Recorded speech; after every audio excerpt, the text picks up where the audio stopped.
The history of all hitherto existing society is the history of class struggles. In the earlier epochs of history, we find almost everywhere a complicated arrangement of society into various orders. In ancient Rome, we have patricians, knights, plebeians, slaves. In the Middle Ages, feudal lords, vassals, guildmasters, journeymen, apprentices, serfs. Our epoch, the epoch of the bourgeoisie, possesses, however, this distinctive feature. It has simplified class antagonisms. Society as a whole is more and more splitting up into two great hostile camps, into two great classes directly facing each other, bourgeoisie and proletariat. The bourgeoisie has at last, since the establishment of modern industry and of the world market, conquered for itself, in the modern representative state, exclusive political sway. The executive of the modern state is but a committee for managing the common affairs of the whole bourgeoisie. The bourgeoisie has stripped of its halo every occupation hitherto honored and looked up to with reverent awe. It has converted the physician, the lawyer, the priest, the poet, the scientist into its paid wage laborers. It has left no other bond between people than naked self-interest, than callous cash payment. It has resolved personal worth into exchange value, and in place of the numberless indefeasible chartered freedoms, has set up that single unconscionable freedom, free trade. In one word for exploitation, veiled by religious and political illusions, it has substituted naked, shameless, direct, brutal exploitation. By freedom is meant, under the present bourgeois conditions of production, free trade, free selling and buying.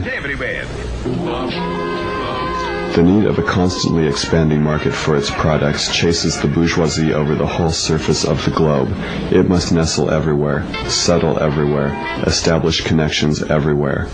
All old established national industries have been destroyed or are daily being destroyed. They are dislodged by new industries, whose introduction becomes a life and death question for all civilized nations. By industries that no longer work up indigenous raw material, but raw material drawn from the remotest zones. Industries whose products are consumed not only at home, but in every corner of the globe. In place of the old wants, satisfied by the production of the country, we find new wants, requiring for their satisfaction the products of distant lands and climes. It compels all nations on pain of extinction to adopt the bourgeois mode of production. It compels them to introduce what it calls civilization into their midst, i.e., to become bourgeois themselves. In a word, it creates a world after its own image. It has agglomerated population, centralized the means of production, and has concentrated property in a few hands.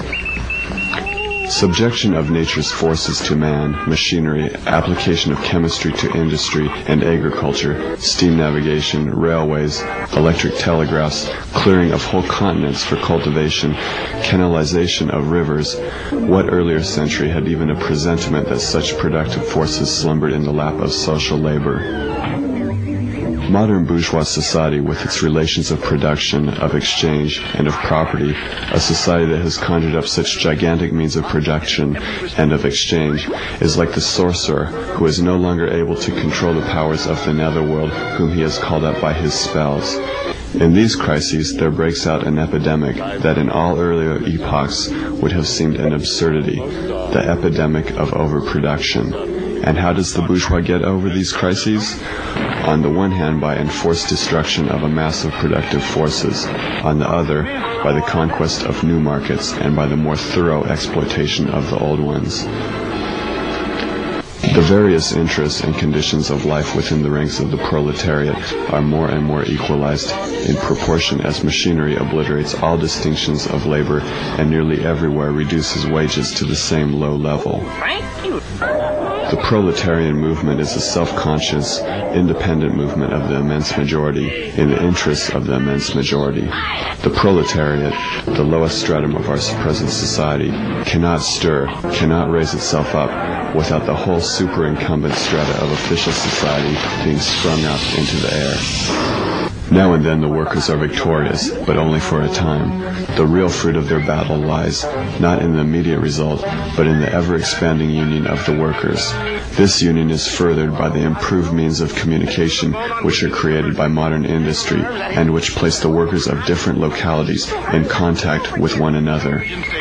We communists have been reproached with the desire of abolishing the right of personally acquiring property as the fruit of one's own labor, which property is alleged to be the groundwork of all personal freedom, activity, and independence. Hard-won, self-acquired, self-earned property?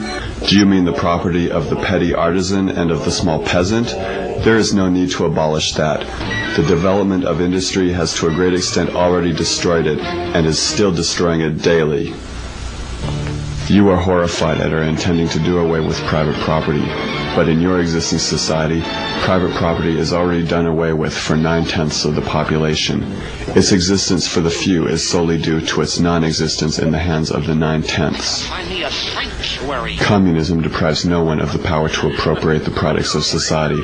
All that it does is to deprive him of the power to subjugate the labor of others by means of such appropriation.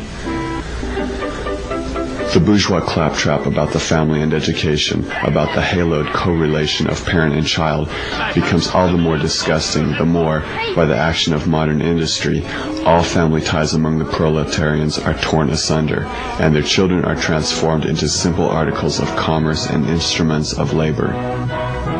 The bourgeoisie has torn away from the family its sentimental veil, and has reduced the family relation to a mere money relation. Nothing is more ridiculous than the virtuous indignation of our bourgeois at the community of women which, they pretend, is to be openly and officially established by the communists. The communists have no need to introduce community of women. It has existed from time immemorial. The workers have no country. We cannot take from them what they have not got. Political power, properly so called, is merely the organized power of one class for oppressing another.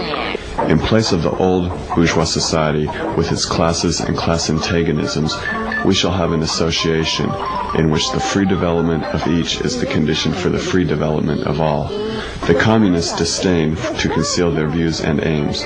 They openly declare that their ends can be attained only by the forcible overthrow of all existing social conditions. Let the ruling classes tremble at a communist revolution. The proletarians have nothing to lose but their chains. They have a world to win. Workers of all countries, unite.